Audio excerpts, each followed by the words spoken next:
compleja, tiene muchas etapas, ¿ya? No es largo, pero reitero que es complejo y por tanto necesito que presten atención. Vamos a hacer un muy breve repaso de lo que es recordando las partes anatómicas del riñón y de ahí vamos a revisar los procesos de fisiología renal.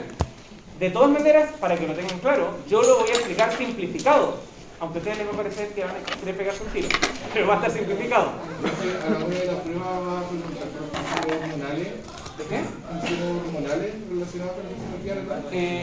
Particularmente cadena renina, angiotensina, aldosterona, que está en esta diapositiva. Lo pide, de hecho, la...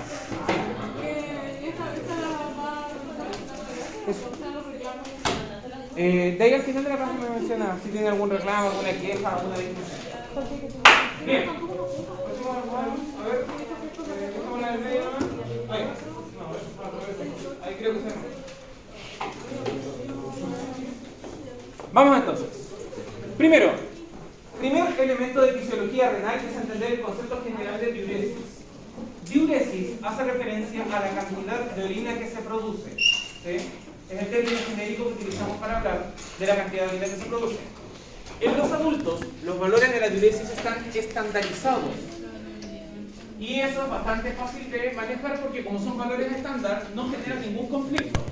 Entonces, nosotros sabemos que un adulto orina, según la cantidad de agua que tome, entre 800 a 2000 cc en un día, en 24 horas completas. ¿Ya? Depende de la cantidad de agua que tome. Un adulto deshidratado, incluso deshidratado, va a seguir orinando. Poco, pero va a orinar igual.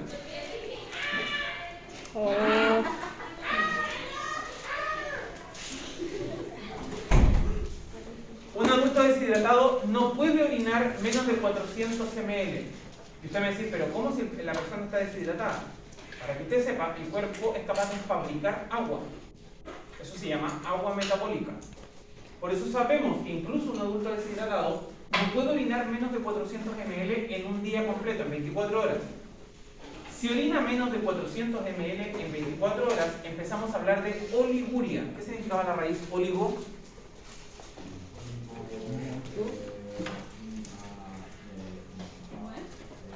Oligo. Olivo. Oligopéptido. Oligo.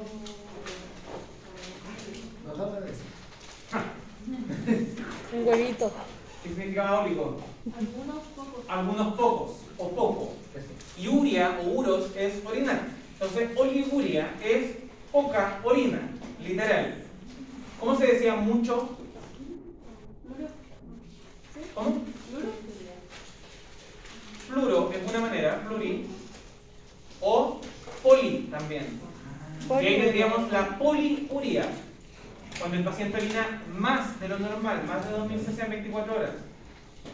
Vamos a tener entonces el paciente con oliguria o con poliuria, raíces griegas. ¿Sí? Ahora, esto en adultos, como les digo, está estandarizado. No tiene ni una ciencia. Si tiene bajo 400 hablamos de oliguria y esto tienen que saber los 4 gramos. Porque hay muchas patologías que están relacionadas con esto. De hecho, los pacientes diabéticos son poliúricos. Orinan mucho.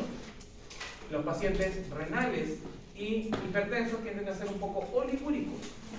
¿Ya? Entonces, todo esto va a influir. Y va a variar, obviamente, este rango va a oscilar según la cantidad de hidratación y los factores. Esto es fácil porque está estandarizado en adultos, pero en niños la cosa no es tan fácil. Porque yo le digo a usted, tengo un adulto hospitalizado desde las 10 de la mañana, son las 8 de la tarde y ha orinado 100 cc. ¿Qué opina usted de eso? Poco, claramente que es poco, es evidente que es poco. Tengo una guagua de 1 año, el mismo horario ha orinado también 100 cc. No sé, no sabemos. No tenemos cómo saber porque en el niño el metabolismo depende del tamaño del niño. Por eso, en niños se calcula una fórmula que se llama diuresis horaria. No es difícil, es una fórmula bastante simple. Simplemente se toma el volumen total de la orina, se divide por las horas que han transcurrido desde que empezamos a medir y después se divide por los kilos de peso del niño. Por ejemplo, Tengo a un crío de 8 años que ha orinado 300 cc desde las 8 de la mañana hasta las 2 de la tarde. ¿Cuántas horas han pasado ahí? ¿De las 8 a las 2? 6. 6 horas. Entonces, 300 dividido 6 me da 50. Y eso lo divido por el peso del niño. El niño pesa 12 kilos. Me da 4.16 cc kilo hora. Y ahí eso es mucho o es poco, depende del rango. Este rango se actualizó este año, por eso no está en la diapo. Actualmente es de 1 a 4. El rango normal es de 1 a 4 cc kilo hora. Es decir, este niño está apenas un poquito pasado de lo que debería. Pero apenas, casi nada. Si a mí el paciente me da por encima de 4, entonces digo que el niño está poliúrico. Si me da menos de 1, 0,8, 0,6, digo que está oligúrico. Lo más probable es que esté deshidratado ese cabrón chico. ¿Sí? ¿Se entiende? Entonces, esto se llama diuresis horaria. Y es engañoso porque no es lo mismo que un niño de 8 años orine 100 cc en 6 horas que un niño de 1 año orine 100 cc en 6 horas. E incluso dos niños de 1 año, si tienen pesos distintos, también van a dar resultados diferentes. ¿Se entiende esa idea? Hagan otro ejercicio. Yo les acabo de decir que teníamos un niño de 1 año, ¿cierto? Que desde las 10 de la mañana a las 8 de la tarde, ¿cuántas horas han pasado ahí? De las 10 de la mañana a las 8 de la tarde. 11. 10. 10 horas. Entonces, ha orinado 100 cc en ese periodo. Y este niño pesa 9 kilos 600. Es decir, 9.6.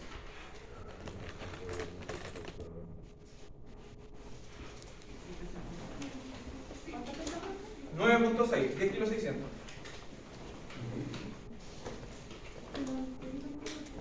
¿Cuánto da?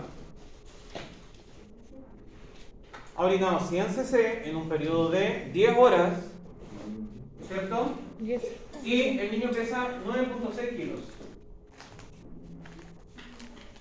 ¿Cuánto da?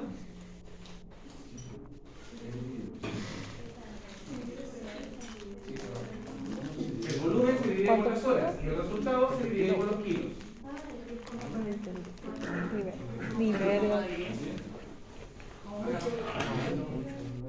Aplicó mal. No tenía ejemplo. 1.04. ¿Sí o no? Sí. Entonces, ¿la orina de este niño cómo está? ¿La diuresis? Bien. Bien, pues. Ha orinado 100 cc nomás en 10 horas, pero está bien para su peso. ¿Se entiende? Lo que estoy diciendo es que es engañoso, los niños son engañosos. A nosotros nos puede parecer poco volumen, pero la única manera que tengo de saberlo es con fórmulas. ¿Lo hizo? ¿Usted lo hizo? ¿Y por qué no? Tiene que dividir el volumen de orina, los 100 cc, lo divide por la cantidad de horas. Dijimos que eran 10 horas. Y el resultado de eso lo divide por los kilos. El niño pesa 9,6 kilos. Se divide, dije. Se vuelve a dividir. Ahí está escrito, pues señora.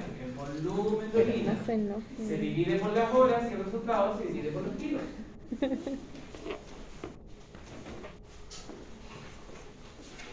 Entonces, 1 a 4. De 1 a 4, sí. Está mal escrito el diapo porque no está actualizado. Y esta actualización salió, de hecho salió hace como 3 meses. Los urólogos se pusieron de acuerdo que había que aumentar el rango. ¿Sí? ¿Se entendió? Da 1.04, ¿cierto? La diuresis de este niño está bien. ¿Qué pasa si el cabro chico es guatón y el niño de 1 año pesa 12 kilos ahora? Calcúlenlo ahora con 12 kilos, lo mismo. 100 cc de orina en 10 horas, pero el niño pesa 12 kilos. Dice que no da. Correcto, y ahí el niño está deshidratado. O sea, tengo el mismo crío, la misma edad, el mismo volumen, la misma cantidad de horas, pero pesa más y automáticamente el niño me sale como deshidratado.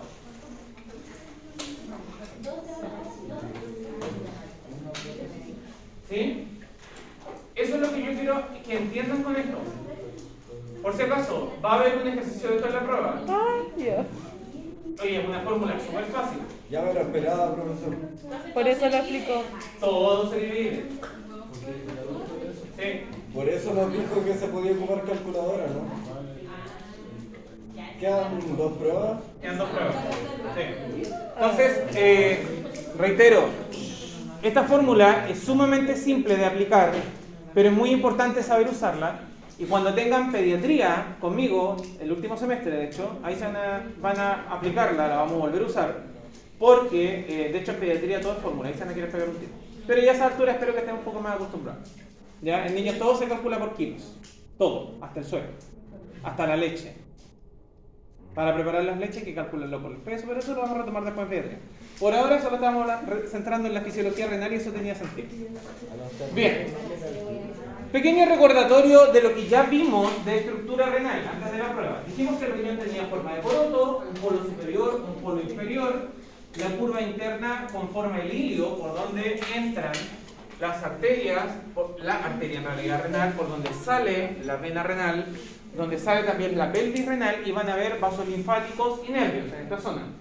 Va a estar envuelto en una cápsula fibrosa que le da firmeza, tiene el tejido que realiza la pega, que es el parénquima, y hacia adentro vamos a tener los cálices renales que confluyen hacia la pelvis. ¿Sí? En el interior, en el parénquima, vamos también a dividirlo en 2 grandes partes: la corteza y las pirámides renales. La corteza tiende a ser más pálida, un poco más granulosa, aquí llega casi toda la irrigación sanguínea, y hacia abajo, en las pirámides renales, se termina de hacer el proceso de reabsorción renal, que ya se los voy a explicar. Esto es nada más que un recordatorio, porque esto yo ya lo dije en la clase anterior. ¿Sí? Esta estructura ya la expliqué en la clase anterior. Las puntas de las pirámides renales confluyen hacia los cálices, ¿cierto? Vertiendo el contenido, y eso sale por los uréteres. Esto es nada más que recordatorio de anatomía. Y aquí sí nos metemos en lo bonito. Aquí viene lo bonito. Ah, ya. Cuando nosotros, ya, escúchenme por favor. Cuando nosotros tomamos todo lo que es parénquima renal, pirámide y corteza, y lo ampliamos, nos vamos a encontrar con esta estructura. Esta estructura está conformada por 2 segmentos. ¿Sí? Esto sigue siendo corteza, esto sigue siendo pirámide renal hacia abajo, y en conjunto están formados por la estructura funcional del riñón, que se llama nefrón o nefrona según el autor. Ahora, si quiere ser inclusivo, nefrones. Ya me da lo mismo. El nefrón es la unidad funcional del riñón, que está compuesto por varias partes. Vamos a tener arriba en la corteza unas esferitas. Estas esferitas que parecen frutas en un árbol corresponden a las cápsulas de Bowman. Así se llaman. Está escrito acá. ¿Ya? Esas esferitas se llaman cápsulas de Bowman. Y lo que nosotros estamos viendo aquí, que parece el arbolito, son arterias. La sangre entra al riñón a través de la arteria renal, se ramifica muchas veces, se mete desde acá, si se fijan, sube y se termina transformando en estas ramificaciones, y en cada punta de las ramificaciones vamos a encontrar una cápsula de Bowman. Cada cápsula de Bowman va a estar conectada a su vez a unos túbulos que de ahí les voy a explicar que van para abajo. Ahora, esta es una ampliación de la cápsula de Bowman. Dijimos que en la punta de cada arteria vamos a tener esta cápsula, ¿cierto? Adentro, la arteria se va a enrollar como si fuera una madeja, formando lo que conocemos como glomérulo.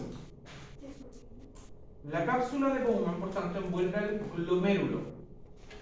Esta es una de las partes más importantes. ¿Por qué? Porque en el glomérulo, dentro del glomérulo, la arteria tiene agujeros. Estos agujeros se llaman fenestras, que viene del latín ventana. Haciendo referencia a que tiene hoyos, básicamente. Decimos que son capilares fenestrados. ¿Sí? Estos capilares fenestrados filtran la sangre, y estas fenestras son lo suficientemente grandes para que salga el agua y los electrolitos, pero lo suficientemente pequeñas para que no puedan salir ni las proteínas ni las células. Esto significa de que la sangre que entra acá tiene glóbulos rojos, ¿cierto? Tiene glóbulos rojos que va a dar la vuelta para acá, ¿cierto? Y va a salir por acá la misma cantidad de glóbulos rojos. Los glóbulos rojos no van a ser filtrados hacia el nefrón. Aquí va a haber agua más electrolitos, y el agua con los electrolitos sí van a filtrar, sí van a lograr salir. Y van a filtrar efectivamente hacia el nefrón. Y las proteínas, ¿qué proteínas teníamos en la sangre? La más importante, Albúmina. la albúmina, como son moléculas grandes, tampoco van a ser filtradas. Las proteínas van a entrar, pero no van a salir. La orina no tiene proteínas, a menos que el riñón esté dañado. Porque si no habría un cuadro que se llama proteinuria. Proteínas de la orina. ¿Ya? Entonces, repito. El glomérulo, dentro de la cápsula de Bowman, va a filtrar todo el líquido de la sangre más los electrolitos. Por acá la sangre va a salir extremadamente concentrada porque va a haber perdido la mayoría del líquido, del agua, ¿ya? Y por acá van a salir básicamente agua, muy poca, con las células y proteínas.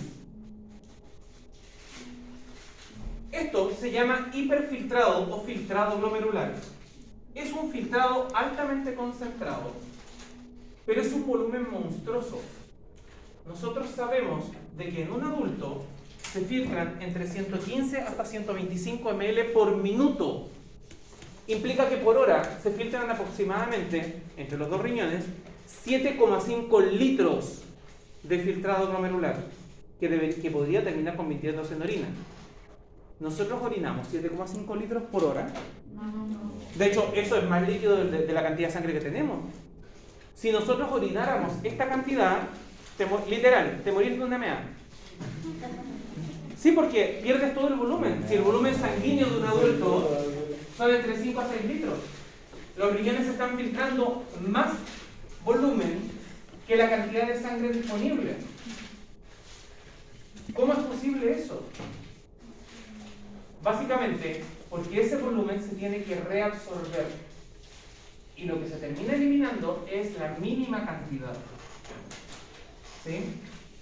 Durante este proceso de filtración, los nefrones, particularmente esta parte que es el glomérulo con el vaso de Bowman, sacan todo el agua de la sangre prácticamente y los electrolitos y devuelven después, durante el proceso, la gran mayoría del agua y los electrolitos de vuelta a la sangre. La mayoría vuelve a la sangre. ¿Sí? Eso va a ocurrir más abajo, que ya se lo voy a explicar. Pero hasta acá, ¿se entendió esta idea? ¿Más o menos? Esto es básicamente un colador. ¿Sí? Es un colador envuelto en una membrana. Y este colador, como cualquier colador, permite que salga prácticamente todo el agua y lo que queda retenido y sigue avanzando son los sólidos y las proteínas.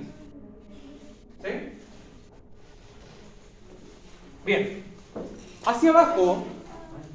bueno, esta imagen es de hecho, esta imagen es lo mismo que acabo de pintar yo. Básicamente es lo mismo. Luego, hacia acá, inicia de inmediato la reabsorción. De inmediato tiene que empezar a volver agua a la sangre, porque si no esa sangre que estaría avanzando sería tan espesa que no lograría avanzar. Este primer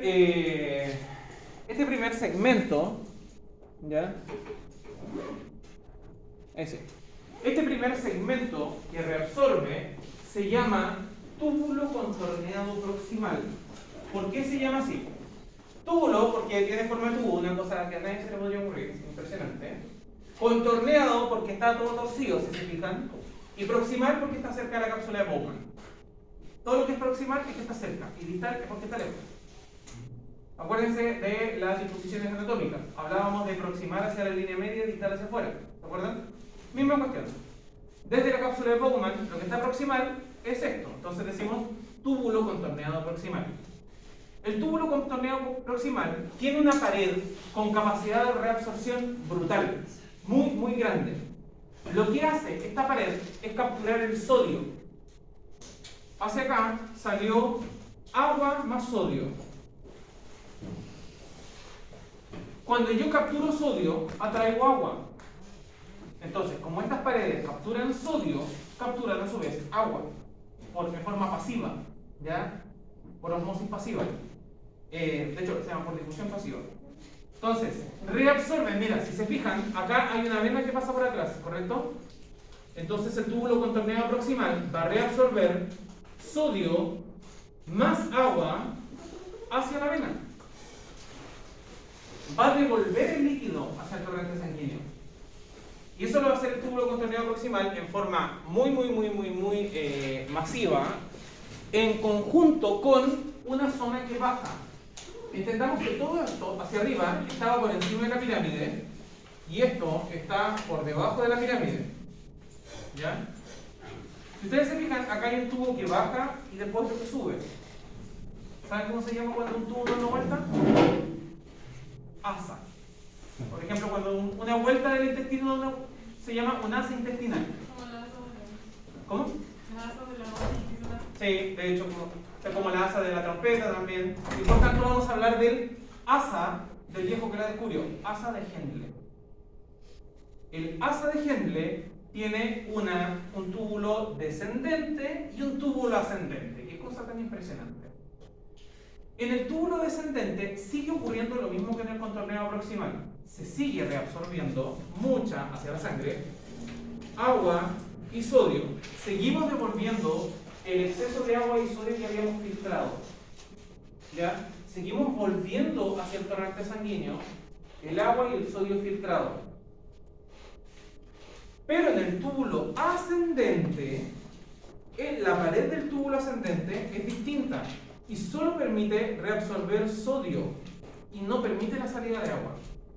Como no sale agua, acá afuera se empieza a acumular sodio, generando una hiperosmolaridad, generando un ambiente hiperconcentrado que ayuda a atraer más agua del otro lado. ¿Ya? Entonces, reitero, túbulo contorneado proximal y túbulo descendente reabsorben agua y sodio hacia el torrente sanguíneo. De hecho, entre estos dos sectores se reabsorbe el 85% de esos 7 litros y medio. O sea, la gran mayoría va quedando como 1 litro más o menos, lo que sigue perdiéndose por acá, por hora, ¿sí? Hacia arriba va a seguir habiendo reabsorción, pero es un poco distinta, es un poquito más selectiva, ¿ya? No sé qué me falta decir aquí. Importante entender es que el sodio y el potasio son interdependientes.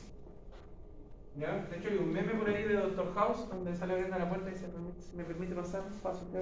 Porque básicamente, cuando entra el sodio, sale el potasio. Siempre. Cuando sale el potasio, entra el sodio.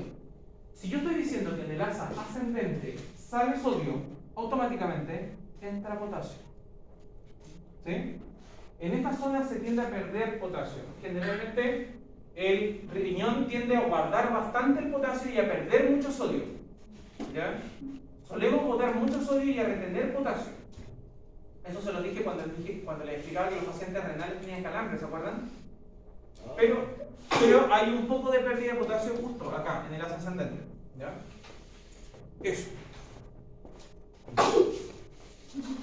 Ahora, después, una vez que hicimos todo el recorrido, vamos a llegar a otro tubo, todo revuelto, todo torcido, que se va a llamar túbulo contorneado distal. ¿Distal por qué? Porque está lejos de la cápsula de Bowman, por eso, ¿ya? Del glomérulo. En el túbulo contorneado distal vamos a tener líquido, un filtrado que ya no está tan concentrado, tiene menos sodio para no descompensarnos tanto, ¿sí? Para no perder tanto. Va a haber reabsorción si hace falta, y a estas alturas lo que tengo ya es orina de verdad. Y esta orina va a pasar a esta parte que se llama túbulo colector. El túbulo colector normalmente no reabsorbe agua, no devuelve agua hacia el torrente sanguíneo. Esa pega la hizo el nefrón, ¿ya? Es igual de permeable, pero hay una hormona que se llama hormona antidiurética que evita que el túbulo colector reabsorba. ¿Sí? Entonces, cuando aumenta la antidiurética, se aumenta la permeabilidad, se reabsorbe más, orino menos. Repito esa lógica. Por favor. Sí. Se llama antidiurética, es decir, orina menos. Es la lógica, el nombre. Se llama ADH, de hecho, antidiuretic hormone en inglés. ¿Ya? La lógica es que si la antidiurética sube, yo reabsorbo más hacia la sangre, entonces orino menos. ¿Sí? ¿Se ve esa lógica? Si la antidiurética baja, yo reabsorbo menos, pierdo más, orino más. ¿Sí? De nuevo. En todo esto, la reabsorción es más o menos estable. Con torneo proximal reabsorbe mucho, con descendente reabsorbe caleta, entre los dos, 85% de la reabsorción. Con ascendente reabsorbe poco, casi puro sodio, con torneo distal reabsorbe su resto. Acá, a esta altura, tenemos orina. Ya la orina formada. A esta altura ya es la orina que tengo que botar. Pero, si yo justo en ese momento tengo una baja de presión, si yo en ese momento me baja el sodio, o yo estoy justo medio deshidratado, el cuerpo lo que va a hacer es aumentar la antidiurética. Y va a decir, acá, imagínense, yo llevo acá disponible entre los dos riñones a esta altura 300 cc por hora, más o menos. Que es un volumen razonable de orina. ¿Sí? Aquí ya más o menos tenemos 300 cc por hora, pero tu cuerpo detecta, ya nos vamos a meter en ese cacho, porque es un cacho más complicado todavía. Tu cuerpo detecta de repente que chucha está deshidratado, este cabrón tiene la presión baja, no le falta sodio, no puede, estamos perdiendo mucha agua. Entonces lo que es, empieza a dispararse la hormona antidiurética, y la hormona antidiurética va a activar la reabsorción de acá. Y la orina que venía bajando por acá, se empieza a reabsorber el agua, y por tanto, aquí abajo, en vez de llegar 300 cc hora, vamos a tener 100 cc hora. ¿Sí? ¿Sí? ¿Se entendió mejor? Está grabado. Está grabado. Ahora, estos túbulos colectores convergen abajo en la punta de la pirámide en el cáliz renal a través de unos huequitos que se llaman papilas. Papilas renales. ¿Ya? Las papilas renales van a dar salida hacia los. Piensen que estos son los. ¿Cómo se llaman? Cálices. ¿Entienden el contexto de dónde estamos metidos? ¿Ya? ¿Entienden el contexto de que esto? Acá está la corteza del riñón, la cápsula del riñón, todo este es el riñón, enorme, gigantesco. ¿Sí? Acá tenemos el cuerpo del riñón y hacia acá tenemos cálices renales. Los cálices renales acumulan la orina y eso sale hacia la pelvis renal. ¿Sí? Así que ese es el... Estamos mirando dentro del riñón. Sí, pero eso es lo que hacen los cálices... Colectan la orina. Los cálices colectan la orina filtrada por el nefrón. ¿Ya? Entonces, el proceso de reabsorción es extremadamente importante, porque si yo pienso que al comienzo producimos 7,5 litros por hora, si la reabsorción deja de funcionar, yo me voy a morir por hipovolemia, por pérdida de volumen, por deshidratación severa. Me muero, literal, de una mea. ¿Sí? Por pérdida de agua excesiva. La reabsorción es tremendamente importante para que el líquido excesivamente filtrado vuelva a la sangre. ¿Sí? Y ahora, la pregunta que viene ahora, que es la pregunta que yo me hice, y que me acuerdo que le hice a mi profe de fisiología cuando me hice de esta clase, hace muchos años atrás, como 15 años atrás. ¿Por qué chucha nos damos esta tremenda vuelta y el glomérulo nos filtra directamente solo lo que tiene que eliminar? ¿Por qué nos damos este tremendo culo de filtrar 7,5 litros para después reabsorber 6, casi 7 litros 100? ¿Cuál es el sentido de filtrar tanto para después reabsorber casi todo lo mismo que filtramos? ¿Qué sentido tiene eso? ¿No sería más fácil solo filtrar desde un comienzo los 300 ml por hora o 100 ml por hora que vamos a orinar? ¿No serán los electrolitos? No tiene que ver con eso. ¿No es por la misma razón que tenemos un nervio para el sistema digestivo? No, esto no es un problema de diseño. esto no es un problema de diseño. De hecho, esto es un buen diseño. Hasta el momento, el único problema de diseño que yo he detectado, que yo he encontrado estudiando fisiología y anatomía, es el del nervio vago, es el único. Entonces, por la calidad. No, tiene que ver con que el proceso de reabsorción permite eliminar muy selectivamente las toxinas, porque acá, hasta acá, filtramos solamente agua, electrolitos y por ahí se nos puede arrancar azúcar de repente.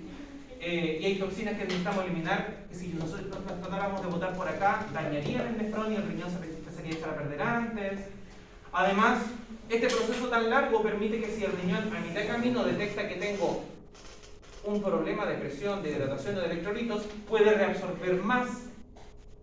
Si la pérdida fuera directa, si la filtración fuera directa, entonces no habría tiempo para hacer eso, ya estaría filtrado, ya cagaste, ya te deshidrataste. Ya fue ya, fuiste bueno. Perdón mi impertinencia, pero ¿en qué parte se botaban las toxinas? Eso lo vamos a explicar ahora, no lo he dicho. Sí. No he dicho dónde se botan las toxinas. ¿Ya? Entonces, el resumen, profe, es que el recorrido tiene que ser largo. Ajá. Para que en caso de pérdida se pueda ver una reposición. Exacto, en buena medida es para asegurar de que en caso de pérdida tengamos reposición, eso por un lado, y además eliminar en forma muy selectiva todas las toxinas que se pueden eliminar por vía renal. Porque acuérdate que por vía renal no solo perdemos agua y electrolitos. ¿Cachai? ¿Se olvidó? No. Entonces, espérenme, déjeme contar esto y volverlo a conectar. Me quedan 9 minutos para hacer de clase. ¿Ah? Me quedan 9 minutos para grabar. ¿De qué? ¿De clase? ¿Cómo de clase? No, pues. No, pues salimos a la... No, de salida no, de grabar. Por...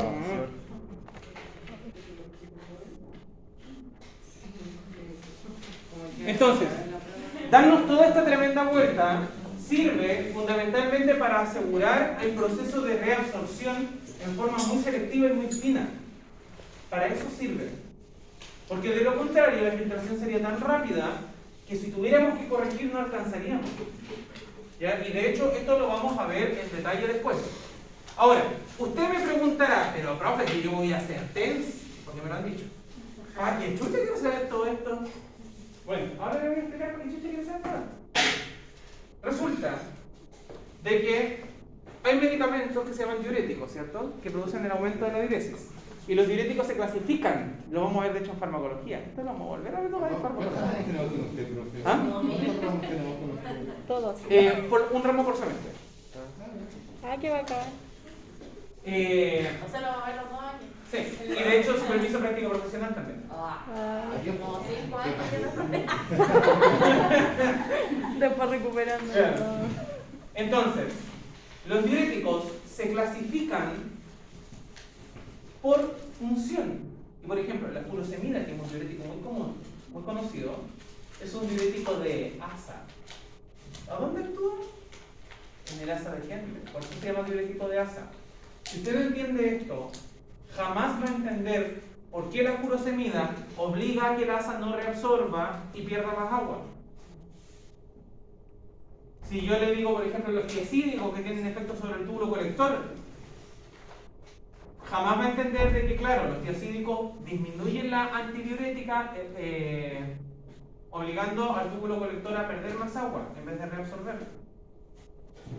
¿Sí? Entonces tiene que ver con eso, por eso lo estamos tomando. Yo sé que fisiorenal, definitivamente fisiorenal es la más hueviada de toda la del ramo. ¿Ya? Es compleja, es bien compleja y es bien enredada. Pero tiene sentido porque lo vamos a usar, no solamente conmigo, lo vamos a usar en otros ramos también. ¿Ya? Ahora, tenemos una animación que se resume en pocos pasos. Lo mismo que les dije recién. Riñón, arterias, vamos a tener en la médula renal el nefrón, tenemos la pirámide renal que tiene corteza y la pirámide propiamente tal hacia abajo, su médula. El nefrón tiene una cápsula de Bowman, túbulo contorneado proximal, asa descendente, túbulo contorneado distal. Entonces, acá tenemos el asa. Entra la sangre, se filtra a través de las fenestras, dejando salir agua y electrolitos. proteínas y células salen, no se filtran hacia la orina. Ya desde aquí se empieza a generar la reabsorción. Reabsorbe, pues. Ya fue. Pero reabsorbe, hijo. Ahora recién va a reabsorber. Entonces, inicia inmediatamente la reabsorción y la cantidad de agua, por tanto, empieza a disminuir de inmediato. ¿Ya? De inmediato empieza a disminuir la cantidad de agua. ¿Sí? Había entendido lo que dijo sobre que entra y sale lo mismo. Sí. Después, este filtrado baja por el asa de Henle, el túbulo descendente también reabsorbe hacia el torrente sanguíneo, el túbulo ascendente solo reabsorbe sodio, aumentando la concentración de sodio acá, y hacia arriba sale lo que ya es casi prácticamente orina. Para que se reabsorba en forma selectivamente sodio, lo que vamos a hacer es generar intercambio sodio-potasio. En la rama ascendente del asa vamos a tener canales muy selectivos que van a agarrar el sodio y lo van a intercambiar por potasio. ¿Ya? Hace un proceso de intercambio, gastando energía, por eso sale el ATP. Ya, pero básicamente es eso. Esta parte en realidad no necesito que la entiendan tan en detalle, solo necesito que entiendan la generalidad de la función. Si no, nos tendríamos que meter en la cadena ADP, ATP que genera. Sí, pero acá se ve el proceso de control de transporte cuando absorbe sodio, ahí está jugando ping-pong, y se intercambia sodio con potasio, gastando ATP. ¿Ya? Lo que les decía. Y este resumido. Ahora, y aquí nos empezamos a meter con otro tema. Dijimos que la hormona antidiurética, y no es la única hormona, logra cambiar la cantidad de orina, la cantidad de reabsorción y por tanto la cantidad de orina perdida. ¿Cómo chucha sabe el cuerpo cuánta agua está circulando y si es necesario perder más o perder menos? ¿Cómo sabemos que hace falta perder más o que hace falta perder menos? ¿De qué manera logramos detectar que hay mucha agua circulando y por tanto tengo que orinar más? ¿O que tengo muy poca, estoy deshidratado, tengo que orinar menos? Está leyendo la diapositiva y no sabe lo que está hablando. No tiene idea. No. Y tapa. ¿Cómo? ¿Cómo se les ocurre a ustedes que se puede saber cuánto líquido está circulando?